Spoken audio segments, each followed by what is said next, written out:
Bienvenue à tous.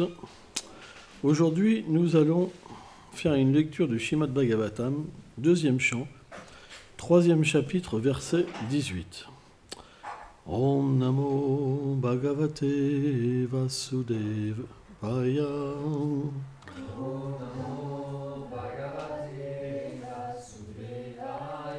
Om Namo Bhagavate Vasudevaya.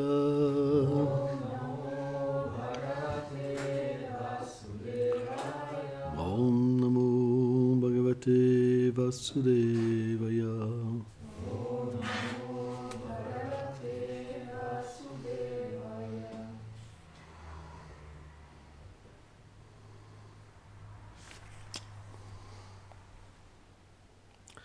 Taravam kim na jivanti Blasya kim nam svasanchutam Na kadanti na mehanti Kim gramem pashavo pare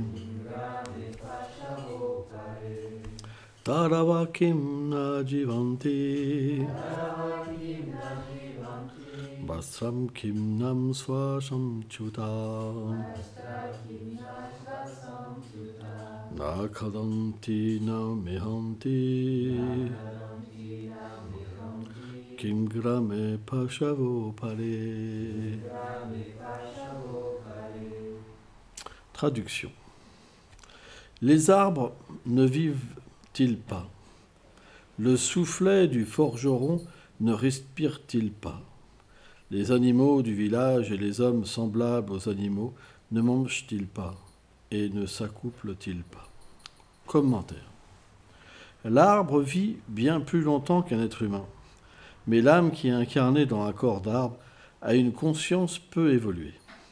Bien que la vie humaine soit plus courte, elle est plus bénéfique, puisque la conscience humaine permet de comprendre la nature de l'âme et sa relation éternelle avec Krishna.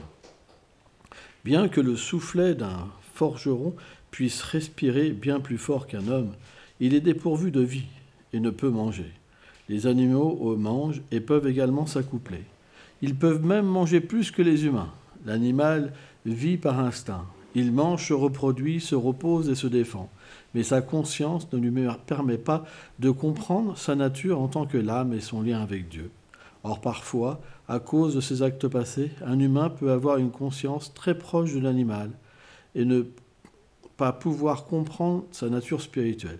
C'est la raison pour laquelle le mot « apparaît » indique que de tels êtres humains sont semblables à des animaux sophistiqués.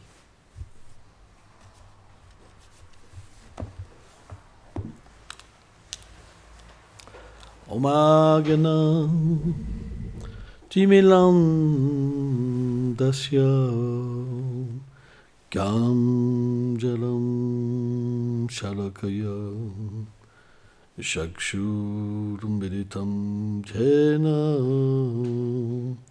Taisme Shigulave Namaha Namam Vishnu Padaya Krishna Prestaya Bhutare Srimate Bhaktivedanta Swamin Nitinamine Namaste Sarasvati Deve Kaulavani Prachaline Nilveshesha Sunyavadi Prachatya Deshatarine. C'est très difficile pour le commun des mortels d'entendre de telles descriptions du Śrīmad Bhagavatam lorsque, par exemple, les termes sont employés des hommes pareils à des animaux. Mais pourquoi? Ceci est fait pour nous éveiller à notre conscience originelle. Là, c'est expliqué dans cette teneur et portée, qu'est-ce que fait l'animal? Il vit par instinct. Il a peur. Il se déplace dans des territoires où il peut trouver à manger. Il se défend, il dort, et il s'accouple. Or, si l'être humain, il ne fait pas autre chose que ces 4 activités, il n'est pas considéré véritablement comme un animal, mais comme un animal sophistiqué, un bipède. Hein? C'est ça? Quadrupède. Non? Non? Bipède, il marche à deux pattes. La professeure s'est trompée. Et malheureusement, dans la Bhagavad Gita, c'est expliqué que quand les êtres s'accouplent sans conscience de Dieu, alors la progéniture devient d'une conscience très basse. Et des êtres pareils à des animaux naissent. À partir de là, la société se dégrade complètement. Et la conscience de comprendre Dieu et de comprendre qu'on est l'âme, c'est presque pratiquement impossible. C'est pour ça que si vous parlez de l'âme à des êtres du commun, ils vont vous dire que cette personne est bizarre. Et pourtant, c'est notre réalité la plus véridique. Or, dans les écoles, on n'apprend pas du tout cette réalité. C'est parce que les êtres, comme ils naissent avec des consciences, très recouverts par la matière, ils enseignent finalement rien de ce qui est réel. C'est pourquoi le but du Śrīmad Bhagavatam et le but des Vaishnavas, c'est d'informer la société pour que la société s'éveille. Alors on pourrait se dire, mais comment c'est possible? Et c'est ça qui est intéressant. On prend un exemple banal d'une personne qui dort. Quand on dort, on est absorbé dans quelque chose de différent que nous-mêmes. On peut partir dans n'importe quoi. Par exemple, on peut contrôler ses sens la journée et dans un rêve, perdre le contrôle de ses sens. Vous comprenez? Parce qu'on est disposé d'une manière différente. C'est une condition d'ignorance, le rêve. C'est pour ça qu'une âme libérée est libérée de cette tendance à rêver. Il est toujours éveillé, que ce soit pendant qu'il dort ou pendant qu'il est dans un état d'éveil. Hein? Ce qu'on appelle un état d'éveil, c'est quand on est lié avec le corps grossier, et un état de sommeil quand on est lié plus avec le corps subtil. Hein? Or, quand quelqu'un dort, si on fait un bruit, il va se réveiller. Et bien de la même manière, il faut la vibration sonore pour réveiller les êtres vivants. Et la vibration, pour qu'elle sorte une personne de l'ignorance, il faut une vibration transcendantale et spirituelle. C'est pourquoi, dans cet âge où les êtres sont tellement dans l'ignorance, il n'y a que la vibration spirituelle qui peut les sortir de l'ignorance. Lorsque, par exemple, nous écoutons les gloires du Seigneur, alors on se rapproche de plus en plus de notre réalité. Ça veut dire qu'à force d'écouter, à un moment, on va pouvoir expérimenter notre réalité. Et c'est quelque chose qui est incroyable, que les dévots à un stade madhyam, ils peuvent expérimenter. Ça veut dire que lorsqu'ils vont entendre de grands dévots parler, ils vont avoir une expérience spirituelle rien que par la vibration spirituelle. Et à partir de là, quand ils ont l'expérience de l'âme, ils sortent de l'ignorance. Ça veut dire quoi? Leur but, il est différent que des choses reliées au corps et aux besoins du corps. On devient conscient du besoin de notre vérité. Qu'est-ce que c'est notre vérité? Et c'est très important. Par exemple, le Śrīmad Bhagavatam a vraiment cette vocation très profonde de nous éveiller. C'est pour ça que lorsqu'on approche le Bhagavatam avec une bonne attitude, vraiment, c'est l'attitude la chose la plus importante dans la vie spirituelle. Vous pouvez lire des tas de livres, ça n'aura pas d'effet.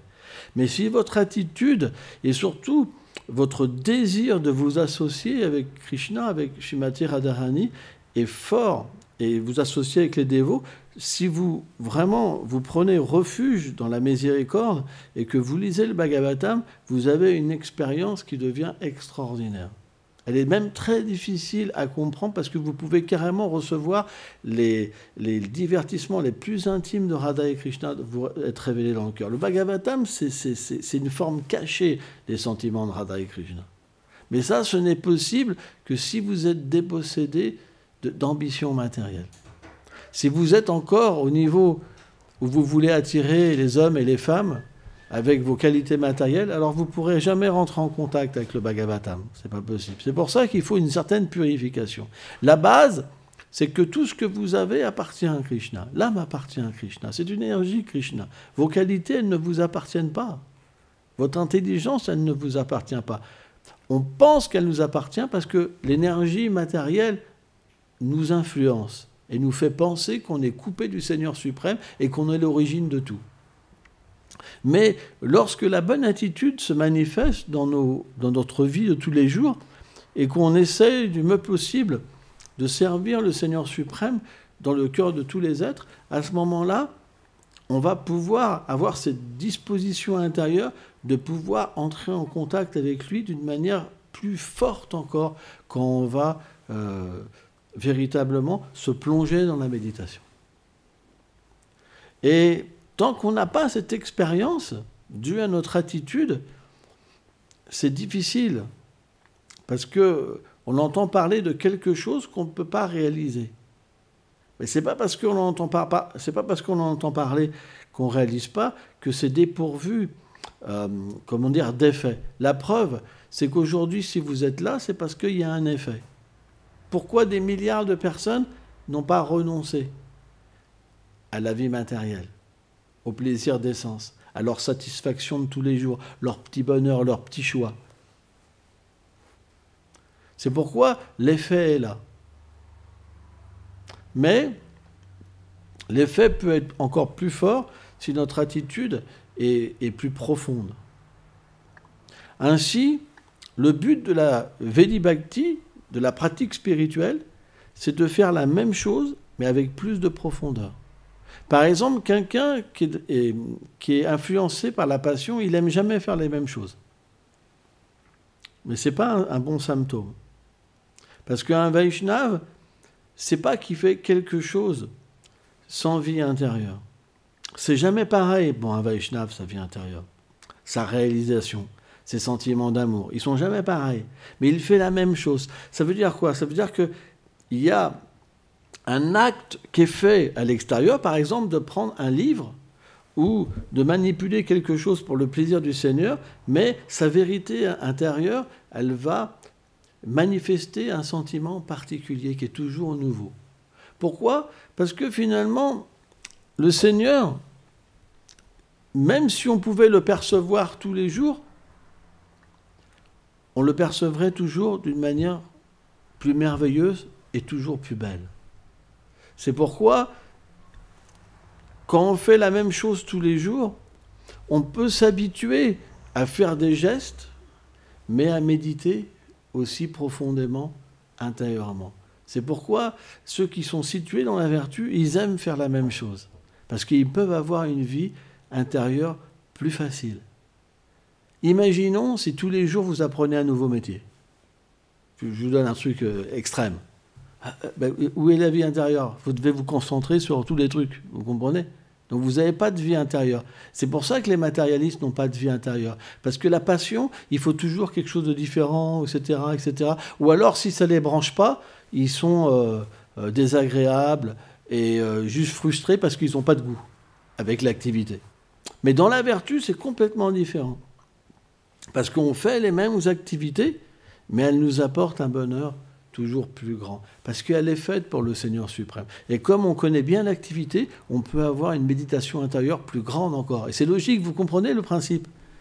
Si vous faites toujours quelque chose de différent, vous êtes obligé d'apprendre et passer presque plus de temps à quelque chose d'externe. Alors bien sûr, à un certain niveau, la vie intérieure est toujours présente. On voit toujours Krishna nous observer, on voit toujours notre réalité.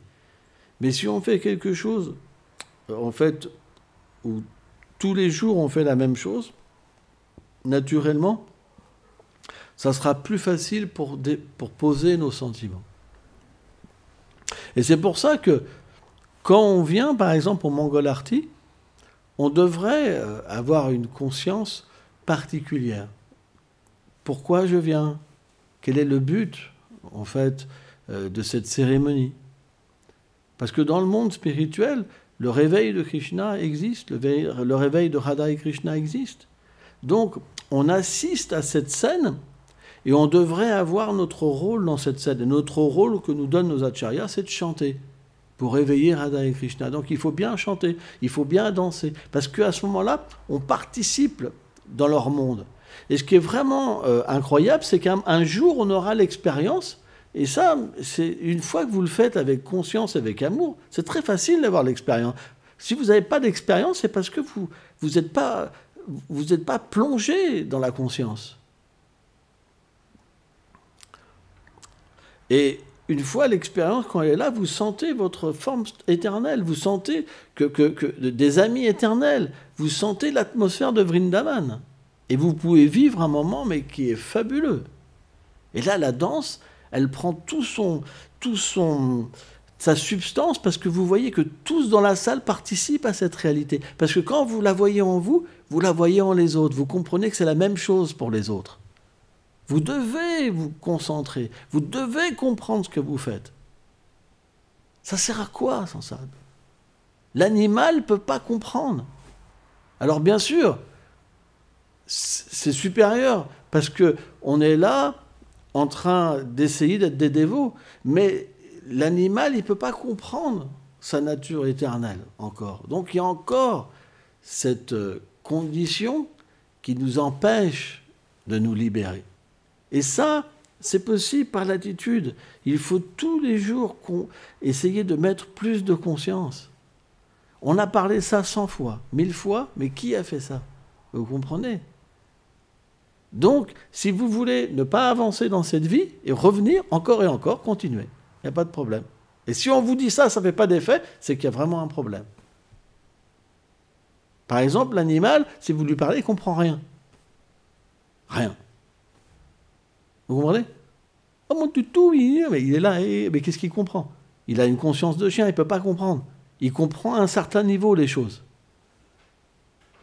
Il peut imiter l'être humain, ou l'être humain peut imiter le chien. Mais l'être humain peut avoir une conscience beaucoup plus développée. C'est pour ça qu'il contrôle le chien. C'est pour ça que le chien a son service. Vous comprenez? Mais quand l'être humain a une conscience vraiment basse, il peut même devenir au service de l'animal. C'est pour ça que Prabhupada disait « servez Dieu ou servez le chien ». Par exemple, un matérialiste, sa pratique du matin, c'est d'aller faire sortir le chien et ramasser la crotte. Vous comprenez? Une grosse crotte.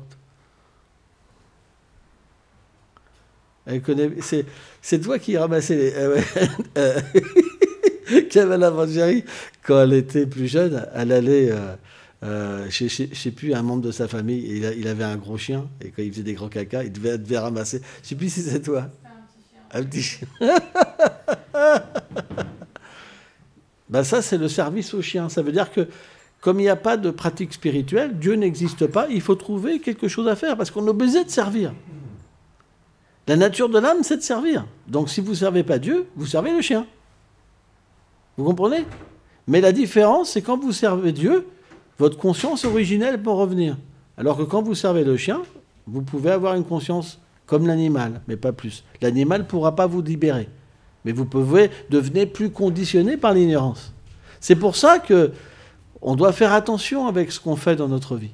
Une fois qu'on est conscient de Dieu, on peut avoir des animaux, il n'y a pas de problème, parce qu'on voit la nature éternelle des êtres vivants. Et on va servir le Seigneur à travers même les animaux. Mais le danger, c'est que si notre conscience spirituelle n'est pas éveillée et qu'on sert en fait des gens qui n'ont pas de conscience, on n'obtiendra pas la conscience à travers des êtres qui n'ont pas de conscience. Ce n'est pas possible. C'est pourquoi on doit naturellement servir le Seigneur suprême, mais y mettre des sentiments, de la conscience. Et là, à ce moment-là, il peut réciproquer et se révéler à vous. C'est pourquoi, de la manière que vous vous disposez, vous aurez une réalisation spirituelle. C'est la seule différence qui existe entre un pur dévot et une âme conditionnée. C'est juste la disposition. Parce qu'il y en a un qui n'a plus de désir et qui a juste le désir de satisfaire le Seigneur, et l'autre, il a encore des désirs. C'est juste ça la différence. Une fois que vous vous débarrassez des désirs, vous devenez un pur dévot. Et vous pouvez voir face à face le Seigneur suprême et goûter des choses qui sont inconcevables. Mais ce qui est comment dire, difficile, c'est tant qu'on ne goûte pas le nectar, on est attaché à des choses qui sont inférieures et qui sont même détrimentaires pour l'expérience spirituelle. Parce qu'on va avoir peur de les perdre, alors que ce sont nos chaînes et ce qui nous empêche d'évoluer. Et beaucoup de gens sont sur ce niveau-là. Simplement, un pur dévot, il a compris que c'était des chaînes, il a pu s'en défaire. C'est juste ça. Mais c'est juste une question de position, de positionnement. Si on prend la même personne, on lui fait goûter du nectar, il abandonne tout. Comme ça. Hein. Il ne reviendra plus jamais en arrière. Ça ne veut pas dire qu'il abandonne les êtres, l'environnement. Mais il abandonne l'attachement et l'ignorance.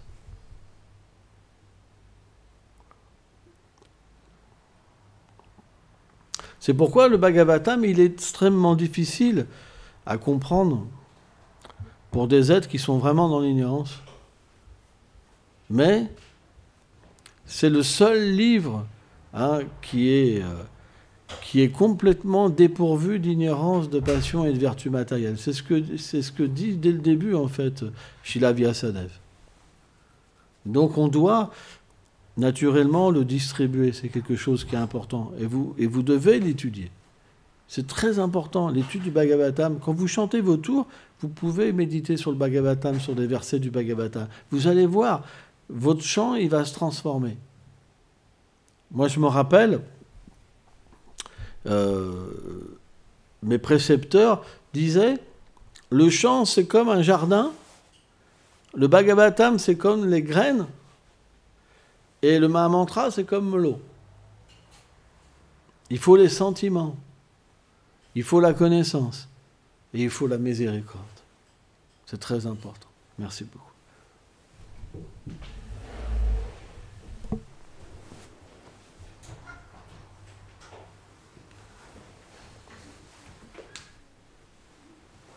Un petit bhajan ?